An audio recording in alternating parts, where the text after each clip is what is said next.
Assalamu alaikum students. How are you all? Hope you all are doing well at your home. I am your science teacher and it's your science book. Now students, come to the page number 73.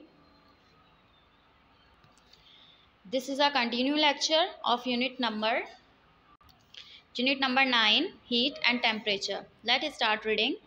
Difference between heat and temperature. इसमें हम पढ़ेंगे difference के बारे में heat और temperature के. Temperature is the average kinetic energy of any object particles. Temperature जो होता है वो एवरेज काइनेटिक एनर्जी होता है किसी भी ऑब्जेक्ट पार्टिकल्स की. Heat is the transfer of energy from hotter object to colder object due to the difference in temperature between the two. और हीट जो होती है वो ट्रांसफ़र ऑफ एनर्जी होता है किसी हॉट बॉडी से कोल्ड बॉडी के अंदर. ट्रांसफ़र जो होता है वो टेम्परेचर के हिसाब से. Let us make this clear with an everyday example. जो हम रोज़ देखते हैं, एवरीडे एग्जाम्पल मतलब रोज़ हम देखते हैं उसको अपने डेली रूटीन में. हीट किस तरह से ट्रांसफ़र होती है. A room temperature hot tea get colder and ice cream get warmer and melt. What does this happen. आपने देखा है एक रूम टेम्परेचर, जब हम हमारा रूम का जो भी टेम्परेचर होता है, जब हम वहाँ पर गर्म चाय रखते हैं तो वो ठंडी हो जाती है, और जब हम ठंडी आइसक्रीम रखते हैं तो वो मेल्ट हो जाती है. वो गर्मी से मेल्ट हो जाती है, पिघलने लगती है. ऐसा क्यों होता है. It happens because of the temperature difference between the surrounding of the T और आइसक्रीम. तो क्यों होता है, वो टेम्परेचर की वजह से होता है, टेम्परेचर के डिफरेंस की वजह से होता है. जो हमारा रूम का टेम्परेचर होता है वो चेंज होता है, इसी वजह से चाय जो है वो ठंडी हो जाती है और आइसक्रीम जो है वो पिघल जाती है. The hot tea has a higher temperature than the air in the room. जो गर्म चाय का टेम्परेचर होता है वो बहुत ज़्यादा होता है हवा के लिहाज से जो कमरे में होता है हमारे. And heat moves from the hotter to the colder object. और जो हीट होती है वो हॉट ऑब्जेक्ट से कोल्ड ऑब्जेक्ट में चली जाती है. जैसे कि चाय गर्म होती है, जैसे रूम टेम्परेचर चेंज होता है चाय जो होती है हमारी वो ठंडी हो जाती है. So heat from your tea moves to the surrounding and the tea become cooler. तो क्या हुआ, वो जो हीट थी, हीट ट्रांसफ़र हो गई वो टेम्परेचर में, तो हमारी जो चाय थी वो ठंडी हो गई. The ice cream melt at room temperature because it is colder than the air surrounding it. और जो हमारी आइसक्रीम थी वो रूम टेम्परेचर जब उसको कम मिला तो वो क्या हुआ, वो मेल्ट हो गई. In which direction will the heat move. इन सारी डायरेक्शन में हीट ने मूव किया. From the air in the room to the ice cream and as a result the ice cream will get warmer and start to melt. तो room temperature हमारा कम हुआ, जिससे क्या हुआ, जिससे जो है आइसक्रीम जो है वो पिघलना शुरू हो गई. The instruments and scale use to measure temperature. अब टेम्परेचर को जिन इंस्ट्रूमेंट से और स्केल से मेजर किया जाता है उनके बारे में पढ़ेंगे. Since temperature tell us how hot और cold an object is, there is an instrument to measure the temperature और द डिग्री ऑफ हॉटनेस और coldness.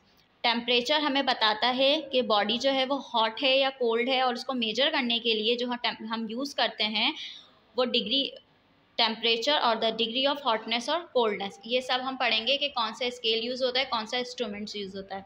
Now come to the page number 74. It's your page number 74. The instruments is called a thermometer. उस instrument का नाम क्या है जो हमें temperature measure करके देता है, thermometer. The term thermometer is made up of 2 words. Thermometer का जो वर्ड है वो 2 वर्ड से मिलकर बना है. Thermo means which means heat. Thermo के मतलब क्या होते हैं, heat, and meter which means to measure. और मीटर का मतलब क्या होता है, मेजर, इसलिए थर्मोमीटर बोलते हैं. थर्मो मतलब हीट और मीटर मतलब मेजर, यानी कि हीट मेजर करने का को क्या कहते हैं हम, thermometer. Every thermometer has a scale that indicates the level of hotness. सारे थर्मोमीटर जितने भी थर्मोमीटर्स होते हैं उनमें एक स्केल होता है जो हमें लेवल बताते हैं हॉटनेस का. The two most common temperature scale used as thermometer are the Fahrenheit and Celsius scale. 2 scales use होते हैं, एक फ़ारेनहाइट स्केल यूज़ होता है और एक सेल्सियस स्केल यूज़ होता है.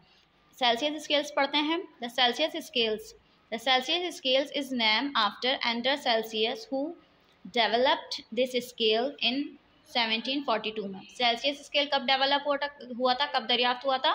1742 में। Also called the centigrade temperature scale, उसको हम सेंटीग्रेड टेम्परेचर स्केल भी कहते हैं। It is use in most parts of the world, और ये यूज़ होता है पूरी दुनिया के मुख्तलिफ हिस्सों में।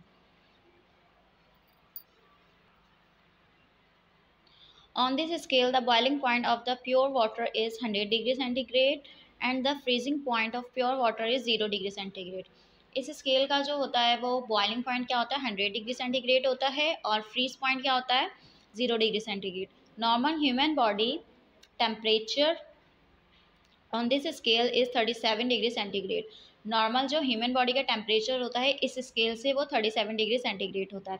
Temperatures below the freezing point of water are indicates with negative values. Second है the Fahrenheit scale. The Fahrenheit scale is named after the German physicist Garibald D. Fahrenheit who developed it in 1724. और जो second scale है ये कब develop हुआ, ये कब दरियाफ्त हुआ? 1724 में। On this scale the freezing point of pure water is 32 and the boiling point is 212। और इसका फ्रीजिंग पॉइंट क्या था? इसका फ्रीजिंग पॉइंट था 32 और बॉइलिंग पॉइंट क्या था इसका? 212। Normal human body temperature on this scale is 98.6, और इसका जो नॉर्मल बॉडी टेम्परेचर है ह्यूमन बॉडी का वो कितना है? 98.6। Most thermometers show both scale, और कुछ थर्मोमीटर्स में ये दोनों स्केल्स मौजूद होते हैं। How does a thermometer work? अब थर्मोमीटर का वर्क देखते हैं, थर्मोमीटर वर्क किस तरह करता है। The most commonly use bulb thermometer is match up of long tube of transparent glass. जो बहुत ज़्यादा कॉमनली यूज़ होता है थर्मोमीटर, उसमें बल्ब थर्मोमीटर जो यूज़ होता है वो किस तरह बनता है? वो एक लंबी सी ट्यूब होती है जो ट्रांसपेरेंट ग्लास से बनी हुई होती है। You can see scales on both side of the thermometer with a silver और coloured liquid in the middle. आप देख सकते हैं कि वो जो उसकी दोनों लाइंस होती हैं वो सिल्वर से, या तो सिल्वर कलर की होती हैं या फिर जो उसके अंदर लिक्विड या फिर कोई भी कलर लिक्विड उसके मिड में मौजूद होता है।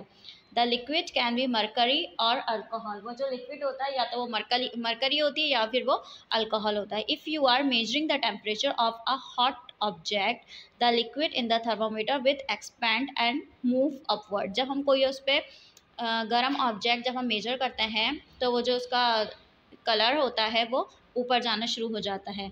And if you are measuring the temperature of anything which is colder than the normal temperature the liquid in the thermometer with contract and move downward. और जब भी हम कोई चीज़ ठंडी उससे कोई चीज़ मेजर करते हैं तो उसका जो कलर्ड या सिल्वर जो कलर होता है वो नीचे आना शुरू हो जाता है। Hope you all are understand today video. Draw the diagram, a thermometer showing the two temperature scales in your copy with neat and clean. Okay dear students, I will be come back with another video. Till then, Allah Hafiz.